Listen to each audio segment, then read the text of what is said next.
I'd like to call the meeting of the Open Space and Stewardship Policy Workgroup for June 7th, 2023 to order. And I think we need to agenda the amendment that we did send out. We'd like to include public audience, so maybe we'll do that as item 2 after adoption of the minutes. So I know there are only 2 voting members here, but Susan, do you agree that we agenda amenda? I've agreed. You're agreeing. Yes. All right. Yes. So we will amend the agenda to include that. Yes. Adoption of the May 3rd, 2023 minutes. You have, Susan, you have a correction? I have a tiny thing. I skimmed through it. And it said that I talked to Mrs. Ptolemy on the phone, but it was actually the co-founder of the Homegrown National Park. I really apologize. I don't remember her name right now, but it'll probably come to me. So I just wanted to make it's not Mrs. Ptolemy. All right. And Tom, will you get that correction in? Or? Yeah. Thank you, Tom. Yeah, and I'll try to look up who the co-founder is. I can send that to you. I just can't think of it right this minute. I have it. Okay. And without objections, we'll just file the amended minutes. Thank you. So moving on to discussion of Belden Forest hemlocks. Do we have anything to add to that one?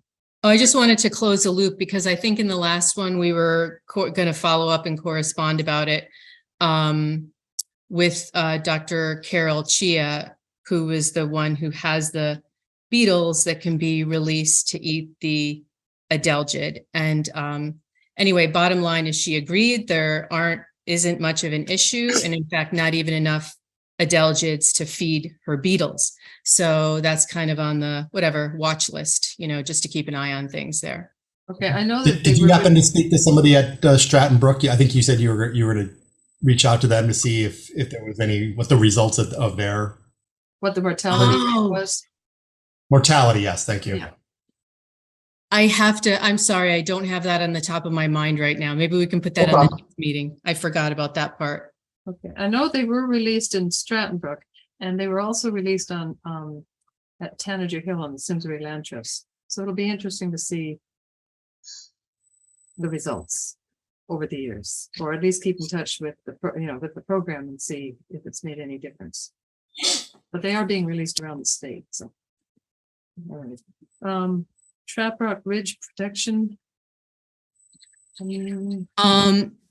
This is a reminder that for the and I haven't written anything yet, but maybe this would be a good target for the next meeting to think about. We wanted to have little boxes maybe in the POCD to highlight special things. And that would be something we kind of work on in parallel a little bit. And it could link to other things, because if we want to have, I think, zoning enact that enabling legislation that was never finalized in town, it would serve as a good piece to educate them and also put in the POCD. So that was kind of a target.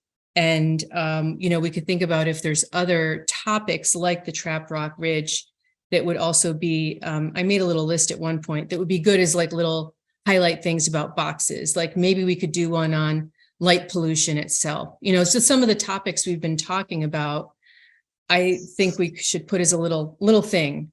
Anyway. And I know I was talking to Joe Aaron from planning, and he was saying there's something that conservation was going to put in. So planning was asking conservation to put in some boxes, so we can put them in.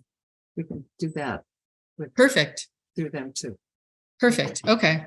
Yeah, maybe we can divide and conquer between the two commissions. Yeah. All right. That sounds good. All right. So on to item 4, discussion of the ecological study. I don't really have any update on that. That's, I think, something we need to kind of bite into and think about for capital planning kind of stuff. Yeah. Once I get the dates, at some point this summer, we should get dates from either the town manager's office relayed through the Board of Finance, the capital planning discussion that they were talking about for at some point. It could be August, it could be September, it could be late July. I don't know. But once I get that, I can relay that to the group. Excellent. All right. Okay.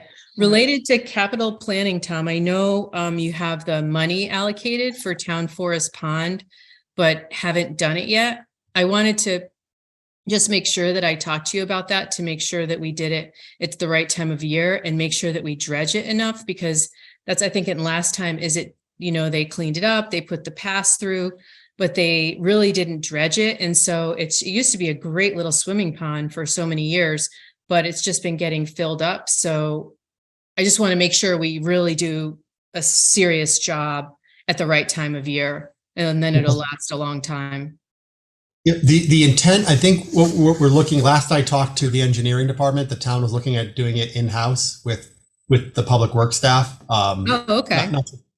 So we'll have some flexibility there, and then we can kind of all get together, put our heads together, us and Tom Roy and his staff, and time and what needs to be done and that kind of thing. But I think we're looking all right. at That's great. That's great. Okay, awesome. All right, thank you. I don't have any timeline or anything, but they've got a lot of other projects lined up, but this was on the list. So yeah, I think fall is the best time anyway, but I want to double check. I looked into that a while ago, but I kind of forgot. That'll also give us time to do a little bit more research on that too. Sure. Okay. Sounds good. Thank you. All right. Well, item 5 is discussion of field management for the triangle. What is the name of the triangle now? I mean, it used to be We call it the Barn Door Hills Triangle, and Yeah. the area behind the 2 tobacco barns is part of the Meadowwood property. Okay. Well, the Barndoe Hills and Meadowwood property. A few weeks ago, Amber Heard and members from the Pollinator Pathway and I, as member of conservation, toured the fields with Peter Pacone from DEEP to get his evaluation of the status of the field. And as we tripped our way through the field, we realized that there is an incredible amount of, not surprisingly, Oriental bittersweet, and an incredible amount of mugwort, sadly, in the triangle field. Not as much as though too in the Meadowwood field, but it will only get worse. So one of the recommendations is to mow it early after the birding season. So it was suggested August 1st. I know that sort of matches up with our somewhat, it doesn't really match up with our meadow mowing policies, but because this is not a meadow, this is an invasive plant plot. I think it would go well to be mowing it. Encourage the town to mow. Tom, your guys go out and mow it on August 1st. And we need to look into how else we can control this. It's particularly nasty invasive plant, which really goes to the fact that the town needs an invasive plant management policy as well. Mm-hmm. And I know we've talked about that. We haven't done anything. I did receive an invasive management document that is used by the Chicago Land Trust. I think it's the Chicago Land Trust down in Washington, Connecticut. It's a very thorough document. I haven't reviewed all of it, but it gives strategies for how to manage these things. Because unless we restore it to some sort of ecological health, it will then become just a seedbed for these invasive plants to spread into other areas. So it's something that I think requires immediate attention. It's such an amazing field, but it will get worse and worse with these invasives that are there. Yes, Susan. I think we should, this is a very set project that we really this is the perfect maybe starter project for us to focus on. I'd like to suggest that, I talked to this guy, Christian Allen, who came very highly recommended, talked to him about what a strategic plan would be and what it would cost. We talked about cost per acre for different types of treatments. Anyway, I talked to him a while ago and tried to this is what I sort of reflected in that, sort of drafty, what's that Excel sheet thing called again? Service form. Oh, service request form or whatever. The things that I filled out for the budget, right? Those estimates and stuff like that were based on my conversations with Christian Allen. but I really liked how he has like a strategic plan kind of approach. And Yeah. I think it would be good, Marjorie and I can also think through what he says as well.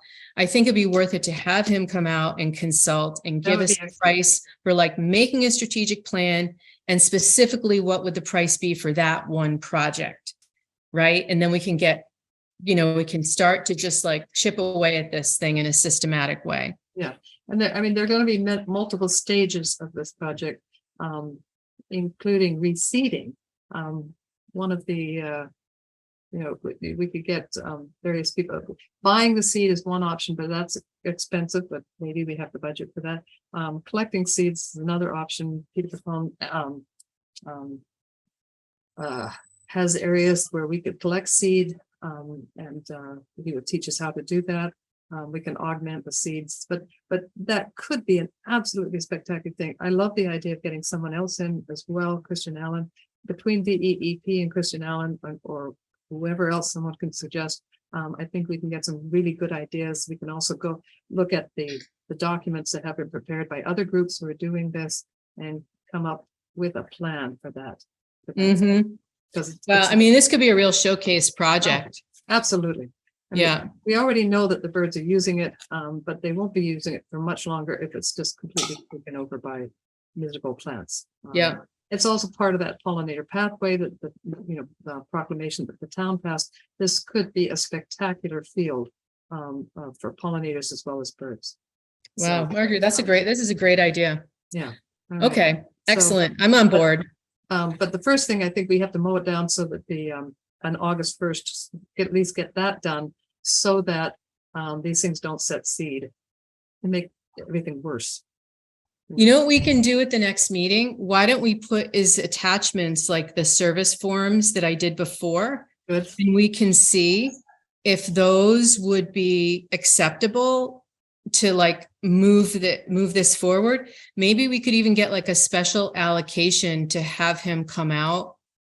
I'm just trying to figure out, the timing. Where's he? Who's he with?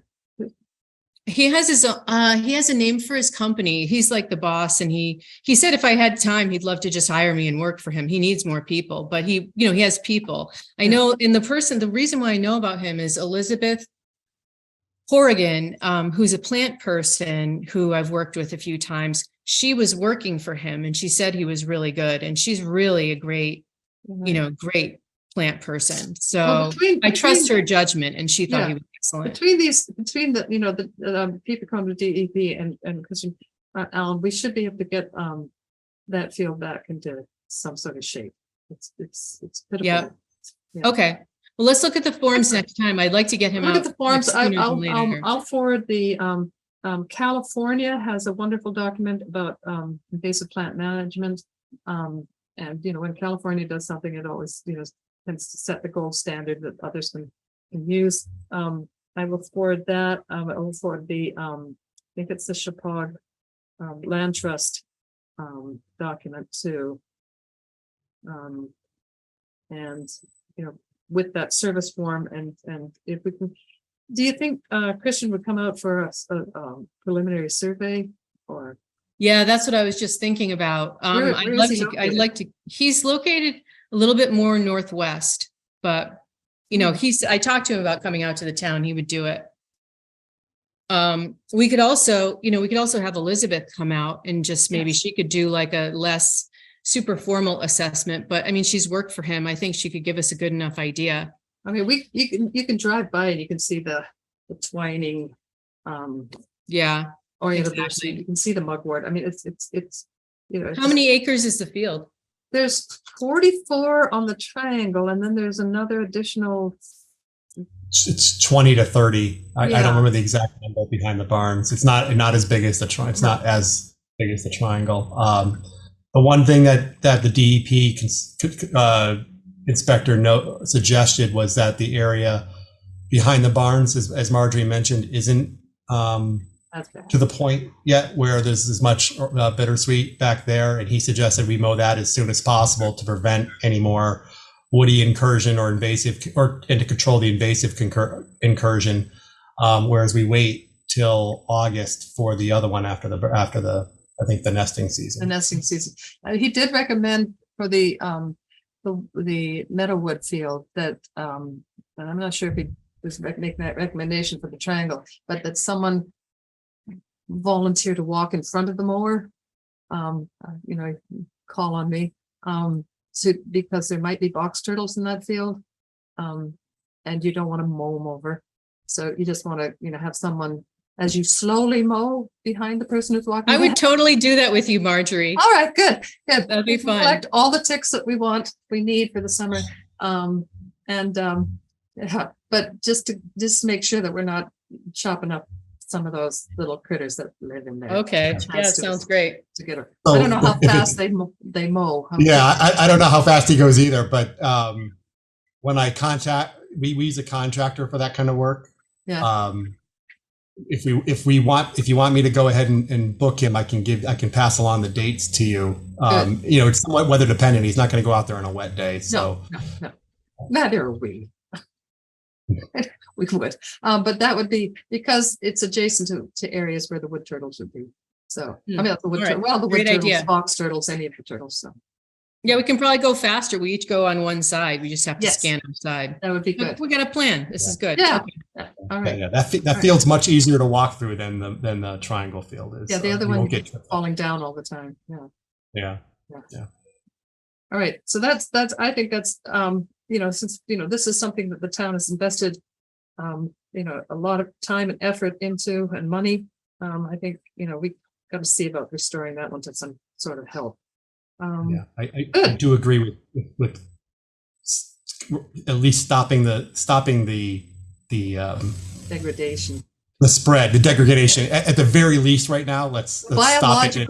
The biological pollution, I think, is how. Let's at least if we can put a stop to that or slow it down while the remaining plan comes together. That would be. Good. I think that's an ideal situation for us. All right, excellent.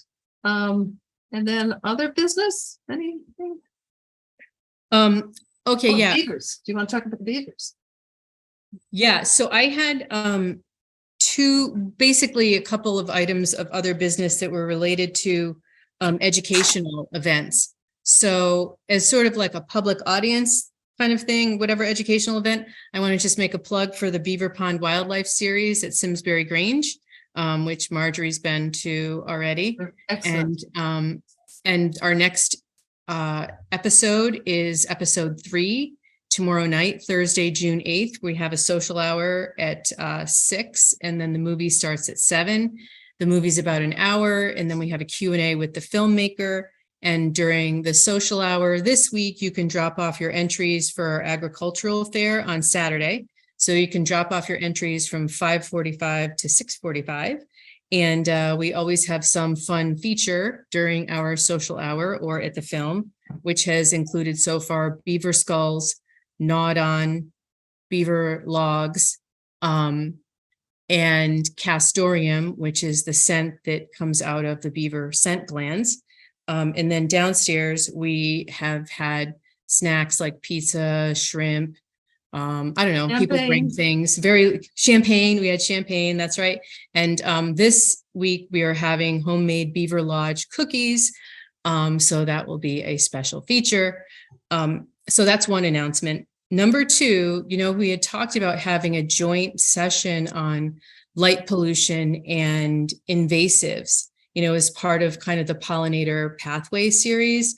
I meant to reach out to someone on the pollinator pathway about it, because I know they're going to be doing some education, they're going to be doing another series.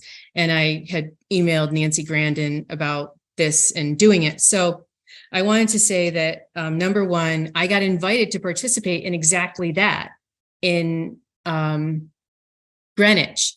And they wanted me to do the invasives thing. And I said I couldn't do it, but I recommended you, Marjorie. I know, and I wasn't able to do it. I know, but they found someone else. So they are having a dark sky pollinator joint thing. But I think we can have an even better one, because I think they're just talking about the Lights Out Connecticut effort by Audubon, which is to turn off the lights during migratory season in April, and again, basically in October, November. And it's only on state buildings. That's the bill that's going through the legislature this year. But it doesn't really it doesn't really address the bugs and the bats and all that. And it's only state buildings. And if you turn them on and off twice a year, like, why are they on at all? So I think we can get a better public message out and have a great invasives thing as one of the series here. I wrote to Avon because I thought they were doing it. I haven't heard back from them. So that's my report on that. But I think we should do it, you and Leo. All right. And Canton is doing one next Tuesday. They're having someone, and I'm not sure quite if it's the fellow that's going to be doing it down in New Haven. There's a fellow from New Haven who is speaking to Audubon groups, but someone is coming to the Canton Library to do a dark sky. So I'm going to go over there and see what they're. Okay, that might be the lights out thing. That might be, but it's a hour-long program on impact. The birds and lights out. Yeah, okay, that's good. All right, so I don't know what time, probably 7 o'clock at Canton Library next Tuesday.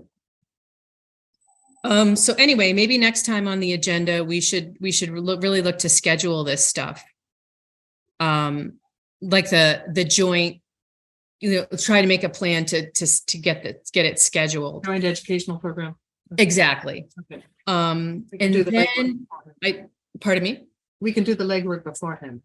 Yeah, exactly. And then the other thing I'd like to put on the radar is maybe having Simsbury Open Space partner with a couple of other groups to bring the Beaver Pond movie to Cine Studio in Hartford, which would be like a magnificent theater to see these films.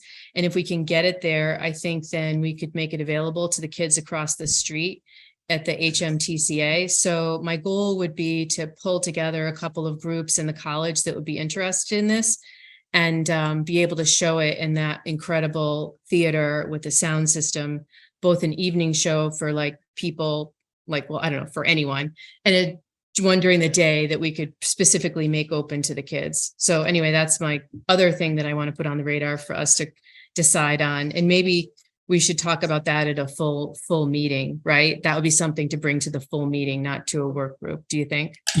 Your next meeting by my calendar is a full meeting, June. That's exactly. Yeah. So maybe these are good items to bring to the full meeting. That one, July. I still have it on July 5th as a Zoom meeting. Because of the holiday, yeah. That, and there was, I know there were some people who couldn't make that meeting, but July 12th didn't work for others, I believe. That's what my note says here. Okay, you have notes, because I know we discussed it the last meeting. I couldn't remember what we ended up at.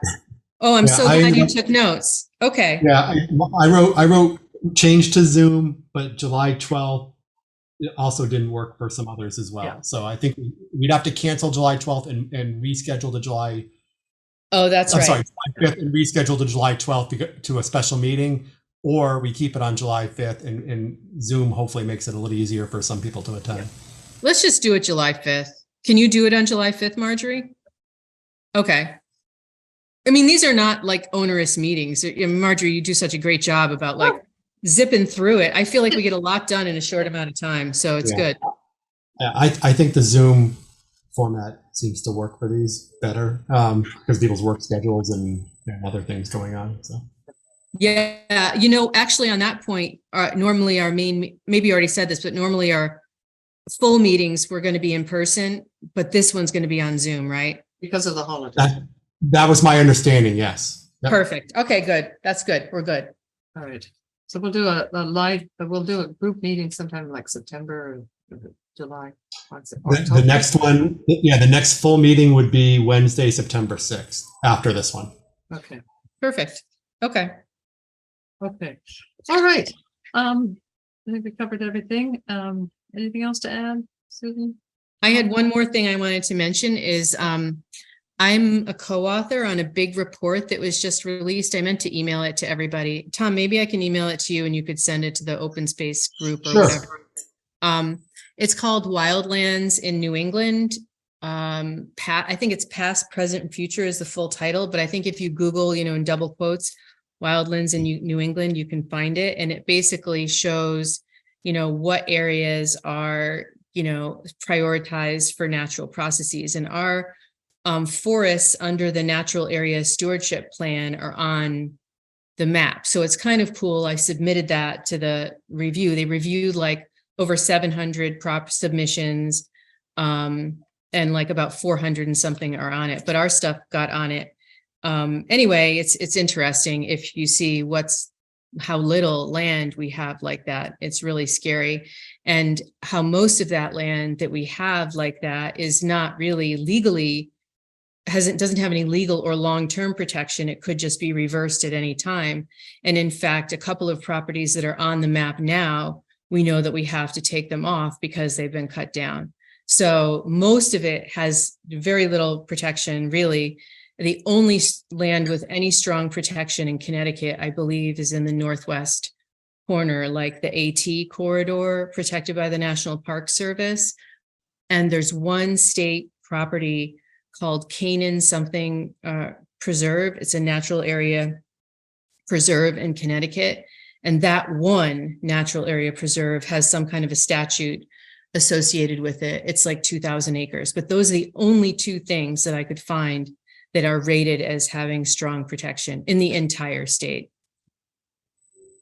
So anyway, I'll send it to Tom and he can send it around, but I figured I'd just mention it now out loud in case people wanted to check it out. You can Google wildlands in New England.